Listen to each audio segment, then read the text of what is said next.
We're going to go over a little bit of some topics. So what happened so far this year, what's going on, how did we actually do when it comes to a pretty rough year, as most of you guys know. So I want to talk about how the firm did and how we're doing. Also want to talk about positioning. What is going on right now? What am I doing to get us ready for right now, but also next year? Because if I'm not thinking about right now and next year, I'm behind aprons. And I told you this year was going to be a rough year. Russia decided to invade 3 months later. So of course it puts a little bit of pressure on the global economy, and I'm going to talk about that. We also had Federal Reserve raise interest rates. I told you this was going to happen. I actually said I thought they were going to raise to about 3.5% by this time last year. It's at 3.75. A little bit off, but they're still going to continue, and we'll keep talking about that. And then of course the investment markets entered what's called a bear market. If you're not familiar with what that term is, a bear market is where you get mauled to death, and a bull market is where you're hyper aggressive and you're rushing. So we've been in a bull market for the last 15 years. Now we're in the bear market where you just feel like you're getting mauled every single time you turn around.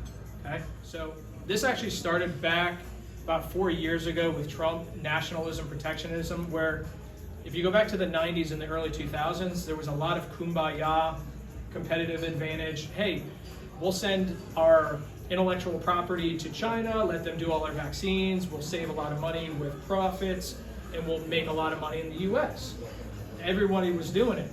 Well, what we found out this year was that Russia, stepping in with Ukraine, has all of a sudden put this hurt on Europe because they are major suppliers of food and energy to that region, okay? So if you can see here, this is China. They actually send about 25% of their production to China, but you have you have Germany right there, that's about 6%. And they've put the hurting on Europe because of all the tariffs and embargoes and things that we're doing as a result of them invading Ukraine. Anyone? All right. So this isn't him. This is Jerome Powell. This is the guy who's at the head of the ship for the Federal Reserve. And I put this as nobody likes a buzzkill. Well, the last 15 years, we've had a pretty strong bull market. Well, time for the punch bowl to be pulled away. And what he's doing is he's raising interest rates. And if you think about it, from a growth perspective, low interest rates allows you to borrow money at very, very cheap cost and have very low input costs. What do you get to do with that? You get a lot of high profits and high returns. Well, and this isn't going to work well because LED screens don't do it. But you can see, here's where we are right now. We were at 0, and our solution to every single negative type of recessionary environment, which is right here, was to let's just drop interest rates as low as we can, flood the market with money. In doing so, we're going to make everyone happy, and we'll try to grow out of it, right? Well, if you go back to the Volcker time period, inflation was rampant in the early 80s, late 70s. Well, interest rates, if you remember, if you were buying a house back then, they were 13, 14, 15, 16%. Well, inflation is actually starting to climb again. And the big thing that I want you to take away from this, that I'm going to talk about a little bit later, is the normalized rate, anywhere from 3.5% to 5% on interest rates. Anyone know what it was last year? 2.7. 1, if not less than that. The rate of change right here is the fastest that they've ever done. This is inflation. It's called Consumer Price Index. This is a basket of goods of what it was last year versus this year, taking out food and energy because, again, there's a little bit more challenges with that. But you can see where inflation has absolutely taken off. The Federal Reserve does not want this to happen, and they are going to choke us out until they bring this back down to 2%. It's not going to get down to 2%. It's going to somewhere be around 3 to 4%. So here's our friend the bear. So one of the things that I look at is when I get into investment management, I look at two ways. I use what's called fundamental analysis, where you look at the economy as a whole. You look at bonds, stocks, commodities, global, everything. And you figure out where are we at from a business cycle perspective, from interest rates, and you take all that information and you distill it down into what markets should I be in, what sectors should I be in, and when's the right time to get in. It allows me to do it allows me to figure out, is the light at the end of the tunnel a train or the sun? And from what I would tell you right now, this is what's going on right now. You can clearly see right now that it is in a downward trend. And this moving average right here is the 200-day moving average. And a lot of technicians will use that as kind of the baseline or the floor, all right?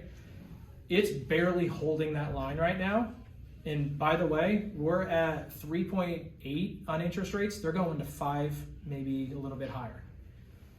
Technology is absolutely going to continue to feel it. People, when you get into bond funds, this is what you're dealing with.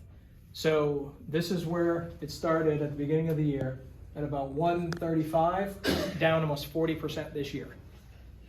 That's going to continue to drop as interest rates go up. So a lot of things been happening this year. You know, I haven't been sleeping too much, but it's one of those things that it's not all bad news. In this kind of stressful environment, there's always opportunities and things that we could be looking at. So I'm pretty happy with that, especially given that the market has been what it is. To the other strategies that I'm doing, if you're familiar with covered calls, so I have what's called a managed risk and income strategy.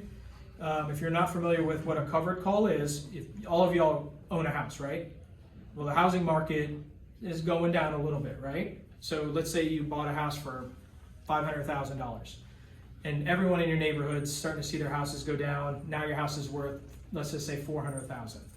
Well, this strategy, what it does is it generates income on top of that. So it's almost like you have a mother-in-law suite that you're renting out. So you're bringing in income even though your property values are going down. So you're still making more money than everyone else in your neighborhood. Does that make sense? That's kind of the theme and the gist. So with this, I wanted to be able to, how do I beat the S&P 500 and take on less risk? And this is essentially how this strategy is going.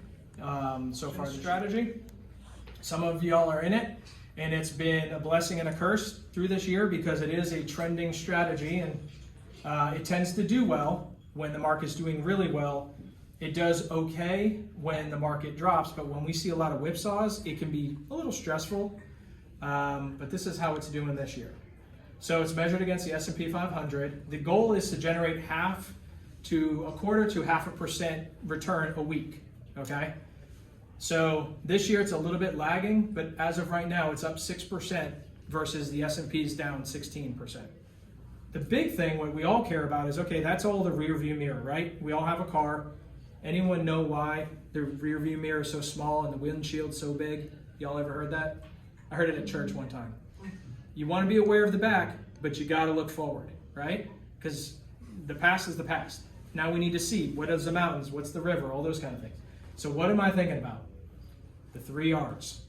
Russia, rates, and recession. If anyone knows when Russia is going to stop, let me know so I can be ahead of that. That'd be wonderful. I know a guy. You know a guy? Cool.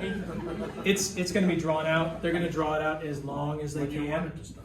When do I? Now? That'd be nice. Because I know a guy. You know a guy? I like it. Call him, please. But it's going to continue to be an issue with food and oil. There's no doubt about it. The good news is that once it's resolved, things will get high, will move higher. Rates is going to be a little bit of a challenge. They are going to move higher. Y'all ever seen Double Dutch, the rope, jump rope, right? You watch the market at any given time. Everyone's like waiting, just waiting to jump on. It happened last week. The other part is who remembers when interest rates were high and you could put your cash into interest rates? Like they were 0 to a quarter. Your bank was taking advantage of you for so long. Now you can take advantage of your bank, and I'm going to talk about that. Appreciate it. I'd like to seed the crowd occasionally. You know, who's this random guy? Yeah. But that's where I'm going with. Again, think of it almost like a seesaw. As interest rates go up, prices go down. Okay, and that's specifically with bonds. That's what's about to happen. From where I'm looking at the S&P 500, I'm looking at a range of about 31 to 3650 from where we are right now. We're at 3950, so it's about another 12% down from here. But with that, that's where the pros come in, is all that excess will finally be removed. And now we can start looking at what are those things we need to get into to start growing again and getting back to actually the economy back in the late 80s. And that's why growth will reset and value will continue to thrive, okay? So with that, I started moving a little bit into the market because we will see more stability, let alone a lot of these factors, like I said, are about to go away in the next 3 to 6 months. From a taxless harvesting perspective, this year was amazing for that, because anytime the market drops, a lot of people just sit on their hands. They really don't do, I'm gonna put away my statement, I'm not gonna look at anything, and I don't have to worry about it. Well, if you have a taxable account, you can go in and you can sell things at a loss, keep those losses, move to something similar, and when it comes back, now you have the losses to offset future gains and income in the future. So it's a great opportunity, like what we saw in 2008, when the housing market crashed. You could lock in a couple $100,000 worth of losses that for the next 15 years, you never pay taxes when you do withdrawals. You could use $3,000 for your income taxes. I mean, there's a lot of things you can do. It's about diversification. A lot of times you'll find that people are like, you got to be an international, you have to be an S&P 500. Well, you can diversify your stocks and be in 50% stocks, but it doesn't mean you have to be in S&P. You could be in HDV. Look at the difference. HDV has up year to date 6.4% versus the market's down 16%. May and June of this year, I've already started shifting away from SPY into these. I've been dollar cost averaging for almost 6 months now into this. And I will continue to do this until probably for the next 6 months, until we start to see that shift back. Thinking, how do I think differently? How do I try to take advantage of just knowledge? Well, flexibility. And by the way, this is like a floating rate. So as interest rates go up, that goes up. That was at 0.75 last year, which is a beautiful thing to have. Now, if you were looking to do cash flow matching and wanting to lock up your money for a year, look at what a 1-year treasury pays right now. And this is, again, with the government, not FDIC insurance with a bank that could default. You're dealing with a government. Look at how much extra you're getting paid to deal with the government than you are with a bank. That is how a bank makes money, is they'll pay that, they'll get that, and they'll pay you that. So if you're going to lock up your money, you might as well go to the US Treasury.